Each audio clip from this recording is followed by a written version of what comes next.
மருதாணி செடிக்கு சீதை என்ன வரம் கொடுத்தாங்கன்னு தெரியுமா? சீதையை சிறை வைத்திருந்த இடத்தில் மருதாணி மரங்கள் நிறைந்த வனமாக இருந்தன. அதற்கு அசோகவனம் என்றும் பெயரும் ஏற்பட்டன. அசோகவனத்தில் இருக்கும் போது சீதைக்கு தனது கிளைகளின் அசைவால் ஆறுதல் சொல்லி வந்தது.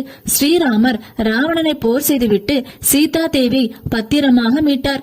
அப்போது சீதா தேவி, இங்கு நான் இருந்த ஒவ்வொரு நாளும் என் கஷ்டங்களை காது கொடுத்து கேட்ட இந்த மருதாணி செடிக்கு ஏதாவது நன்மை செய்ய வேண்டும் என்று கூறி மருதாணி செடியிடம் உனக்கு என்ன வரம் வேண்டும் என்று கேட்டார்.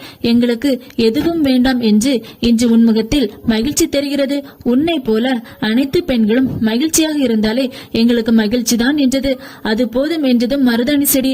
அதற்கு சீதை, உன்னதமான உன் குணத்திற்கு நான் ஒரு வரம் தருகிறேன். உன்னை யார் பூஜிக்கிறார்களோ அல்லது யார் உன்னை கைகளில் வைக்கிறார்களோ அவர்களுக்கு சகல நன்மைகள் கிடைக்கும். அவர்களின் வாழ்க்கையும் மகிழ்ச்சியாக இருக்கும் என்ற வரத்தினை கொடுத்தார் சீதா தேவி.